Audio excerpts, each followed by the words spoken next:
my G-Wagon in Port Harcourt. I have my Hummer. I had my Hummer. I still had my FJ Cruiser. No, sorry, not my FJ Cruiser. My FX Infinity. I still had my. I had one on the small car. One of that Toyota. So I still had all those things I'd already sent to my family. So I didn't really need a car. I needed the money so I could start up a new life, and that's what I did.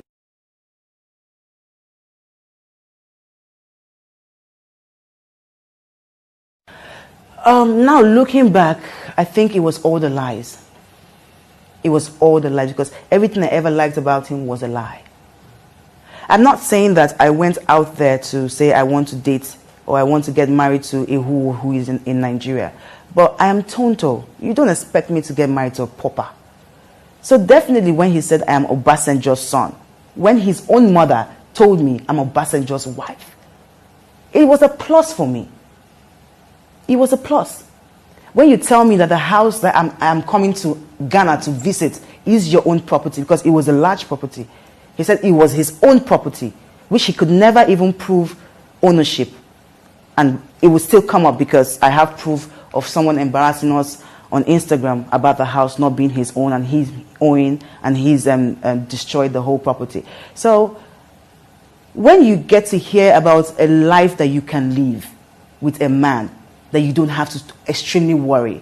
When I knew that he was broke and I understood that, okay, this is the situation, I get broke. Everybody gets broke. That's life. Every good businessman or good businesswoman should get broke because you put in your money and wait for more to come in. So that was the situation I thought that this man was in. I never knew it was fraud. I never knew it was Yahoo, that the money will come this year and in 5 years you are out of money till maybe another. That's how it is for some of them. So that was not what I thought. I was told that this man is into IT. Until date, there is nothing on the face of the earth that has shown that this man has done any IT job for anybody. I didn't go out getting married to a 419 person. I've been duped in the past. And it's something that I do know that carries a lot of cost spiritually, because I know how much I insulted the person who stole even just 100 naira from me.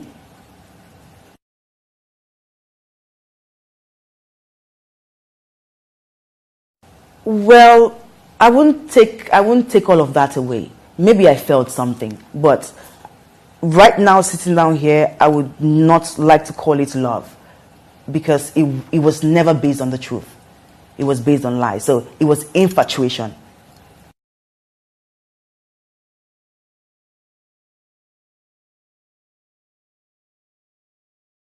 He didn't pay for anything at all. You see, a lot of people say, oh, you're very stupid. Oh, you paid for your wedding. You're very desperate. No, it didn't happen that way. I lived here in Nigeria and he lived in Ghana.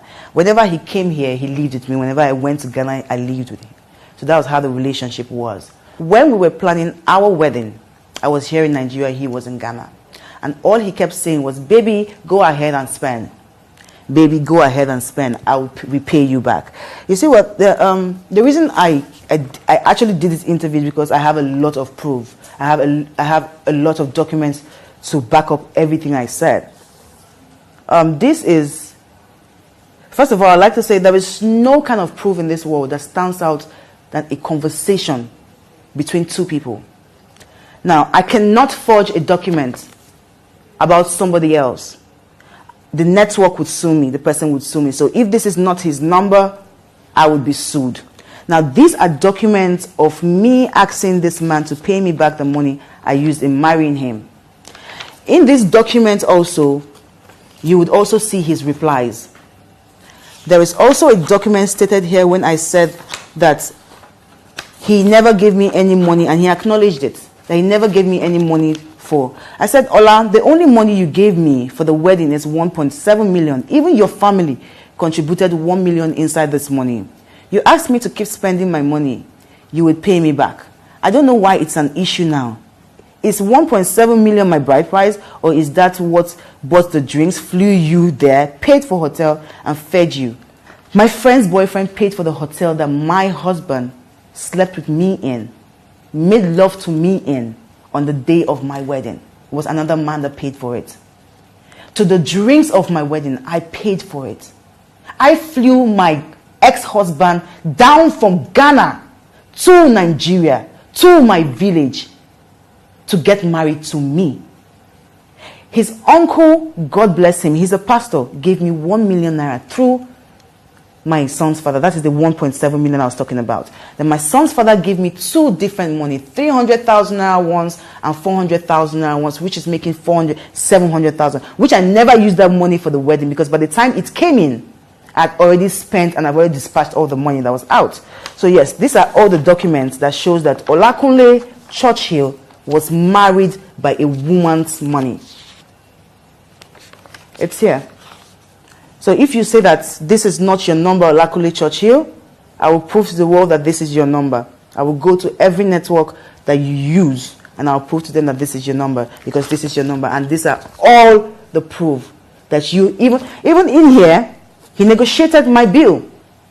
Because when I asked him for this money was after we got married. I knew that I wanted to leave him. So I started asking for all of my properties. I just wanted to, in disguise, to take everything I had and leave.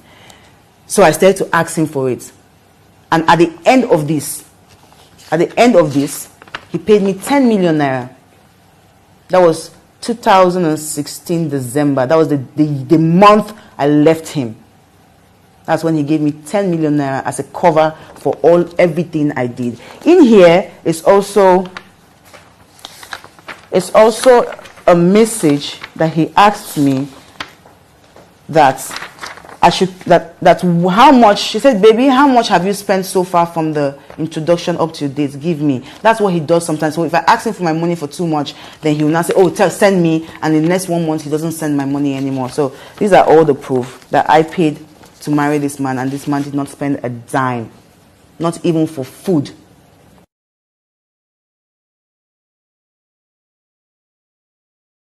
Actually, 3 days ago, he actually said that in an interview. The interview is on Stella Dimoko. I would send it to you so that it can come up on screen.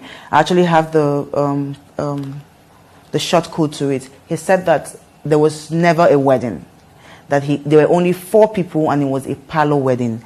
There was no marriage. There was just like knocking. No celebrity came. You didn't even call an artist. You didn't call any of your friends. Just 4 of us. Me, my mom, and 2 other people.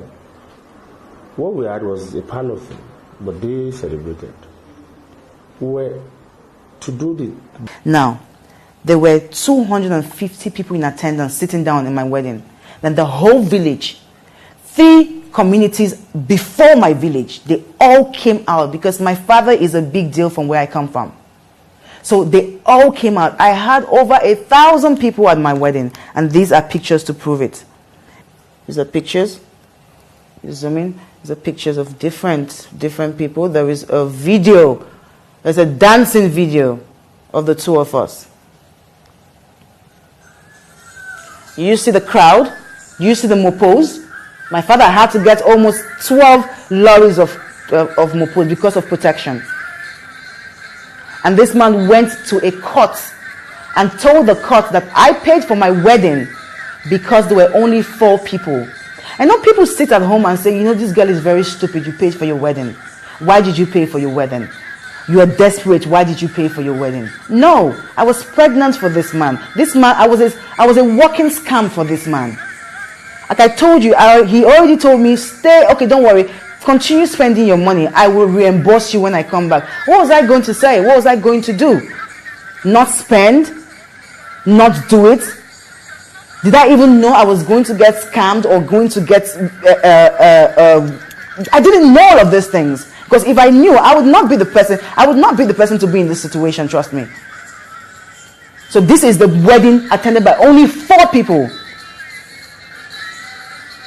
That is his mother there that sprayed me 2,000 naira in 200 naira notes. That is his mother there, dressed in ashwebi.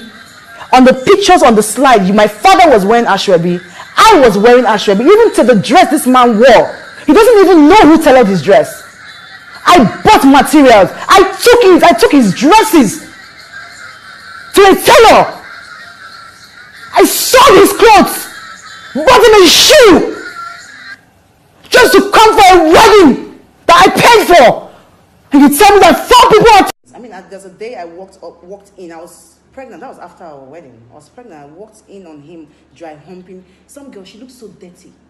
She looked extremely dirty. Where was he dry humping? Just outside, like a hotel. Well, we were lodged in the hotel, so him and his friends were downstairs drinking. So I came out. They were by the side of a car. So I saw them.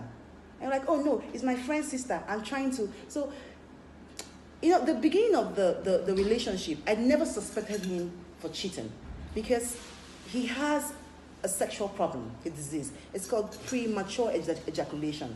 He can't stay inside. Tonto, stop! Yeah. You are killing this guy. Yes. You are killing his reputation. No. He can't stay inside. He can't stay inside a woman for more than 40 seconds. My son was the longest sex, 1 minute. Yes.